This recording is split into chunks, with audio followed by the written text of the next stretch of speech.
खेतों में खराब हुई फसलों के मुआवजे की मांग को लेकर आज पगड़ी समाज जट्टा नामक संगठन के सदस्यों ने लघु सचिवालय के बाहर ट्रैक्टर लेकर प्रदर्शन किया।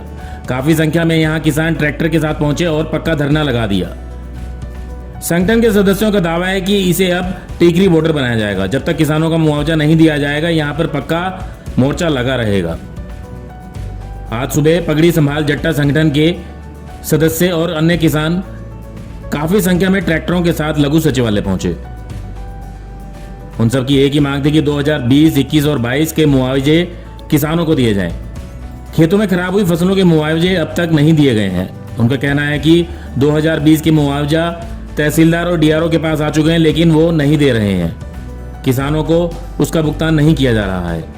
इसके अलावा 2021 के फसल खराबे की फाइल सीएम के पास पड़ी है, लेकिन वो चाहते हैं कि सीएम के पास फाइल न रहकर किसानों के खाते में मुआवजे की राशि आए। इसी तरीके से 2022 में रिलायंस कंपनी ने इंश्योरेंस तो करा दिया, लेकिन बाद में मुआवजा ना देना पड़े, इसके लिए खातों में राशि ना देना पड़े, इसके लिए किसानों की किस्तें जो है वापस कर दी गई। संगठन के पदाधिकारियों का यही कहना है कि जब तक सरकार किसानों को मुआवजा नहीं देगी, तब तक लघु सचिवालय के बाहर पक्का मोर्चा लगा रहेगा।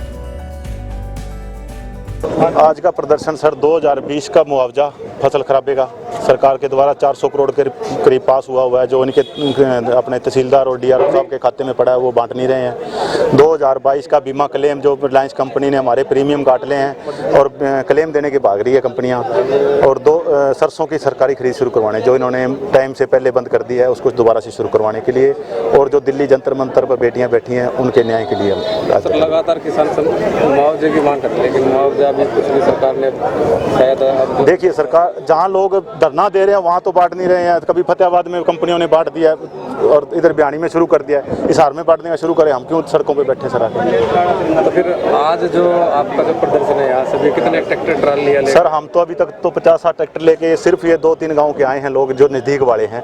इधर अपना आदमपुर ब्लॉक से बंदे आ रहे हैं, कम से कम 400-500 ट्रैक्टर का काफिला अभी 5 से 10 मिनट में पहुँचने वाला है, अगरोहा ब्लॉक और आदमपुर ब्लॉक।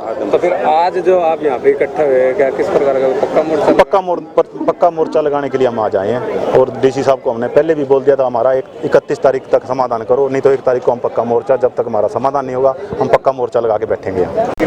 आज जो धरना लगाया गया है 20 और 21 के मुआवजे के लिए लगाया गया है। 2020 का मुआवजा अभी तक इनके खातों में आया पड़ा तहसीलदार के, लेकिन आगे किसानों के खाते में नहीं डाला जा रहा। 21 का मुआवजा एडीसी साहब से मीटिंग हुई, उन्होंने बताया खट्टर साहब के टेबल के ऊपर फाइल पड़ी है, लेकिन हमें टेबल पे फाइल नहीं चाहिए, हमें जिम्मेदार के खाते में मुआवजा चाहिए। टेबल पे पड़ी फाइल हमारे किसी काम की नहीं है, जिम्मेदार के किसी काम की नहीं है। और दूसरा 7 जिलों के अंदर जो ये रिलायंस के हैं ये बीमे काटे गए हैं, कृषि बीमे।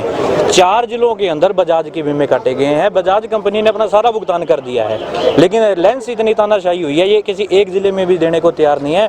4000 किसानों ने CSC सेंटरों से अपने बीमे कटवाए थे, उन 4000 किसानों के पैसे रिफंड कर दिए गए, लेकिन क्लेम नहीं दिया गया। क्लेम ना देने की वजह से ये एक रिलायंस जो कंपनी है ये भी तानाशाही हुई करी है सरकार के साथ, इनकी मतलब वो घी खिचड़ी वाली बात है। तो इसमें किसान सरकार ने अभी भी किसानों को मुआवजा दिया है? नहीं, वो एक लॉलीपॉप है, एक वो लॉलीपॉप है। वो भी इस वजह से 1 महीना पहले हमें कॉल दी गई थी आज की भी 1 जून को पक्का धरना लगाया जाएगा। तो इस धरना ना लगे, इस चीज़ को एक मतलब एक किसानों को सुलझाने के लिए 5 जैसे ठंडे चिट्टे देसी भाषा में बोलो मारने के लिए जो खट्टर साहब ने कल ऐलान किया है 181 करोड़ का, वो एक लॉलीपॉप दी गई है। जब तक किसान के खाते में पैसा नहीं आएगा ये धरना नहीं उठेगा। हिसार को टीकरी बॉर्डर बनाएंगे। तो यानी कि आज जो है आपका पक्का मोर्चा यहाँ पे लगा दिया, आज से पक्का मोर्चा लगा दिया गया। जब तक मांग नहीं मंगेगी, दिल्ली पे जो बहनें बैठी हैं जंतर मंतर पे, उनको भी न्याय दिलवाना है। ये देश का गौरव है, शर्म आनी चाहिए इनको। ओलंपिक के गोल्ड मेडलिस्ट बेटियां हैं जो उनके पांव के ऊपर सरों के ऊपर ये जूते मार रही हैं, इनको शर्म आनी चाहिए सरकार को। कैटेगरी बॉर्डर हिसार के अंदर आप देख सकते हो चारों तरफ ट्रैक्टर ट्रालियां हैं। ये घिनौनी सरकार के खिलाफ जो वादे करके मुकर जाती है, भाई जिसको मुआवजा देना होता है उसको तो देते नहीं, और देने में क्या दे दिया भाई, करे हैं इतने आदमियों को भाई 100 आदमी है, 100 अगर 2 आदमी को देते हैं वो तो एक लॉलीपॉप चुसाने वाली बात है। ये सरकार ऐसे मानने वाले नहीं। ये वही ट्रैक्टर हैं, वही ट्रालियां हैं जो आंदोलन जीत के लेके आए थे, और मुआवजे की भी डिमांड है, ये पूरी होगी। और जो मुआवजा पेंडिंग मुआवजा तो इसका 20-21 का बकाया है, और पीछे वाला बकाया सरसों की फसल नहीं खरीद ले रहे, जाके बीच में बंद कर दी थी। मुद्दे तो बहुत ज़्यादा हैं, किसानी के मुद्दे कभी खत्म नहीं होते, खत्म हो जाते अगर ये नीति इनकी करने पे हो। एक रिलायंस कंपनी, डीसी छोटा है, रिलायंस कंपनी का मालिक बहुत बड़ा है। डीसी के कहने से भी रिलायंस कंपनी का कोई भी नुमाइंदा आके मीटिंग नहीं कर सकता। सबसे बड़ी चीज़ तो ये देखो, डीसी के कहने के बाद भी एक रिलायंस कंपनी का कोई भी नुमाइंदा आके मीटिंग नहीं कर रहा, तो वो बीमा क्लेम कहाँ से दे देंगे। फिर अब आगे का क्या कुछ आगे पक्का मोर्चा लगा दिया है, जब समाधान करेंगे तो उठेंगे, नहीं बिल्कुल पक्का मोर्चा। आप देख सकते हो चारों तरफ अभी तो ट्रैक्टरों का काफिला बहुत पीछे से आ रहा है, आज आगे आप देखते रहिए उसमें। ब्यूरो रिपोर्ट, नई ताज़ा न्यूज़, हिसार। लेटेस्ट वीडियोस के लिए सब्सक्राइब करें हमारा चैनल नई ताज़ा न्यूज़ और दबाएं बेल आइकॉन ताकि आप मिस न करें कोई भी अपडेट।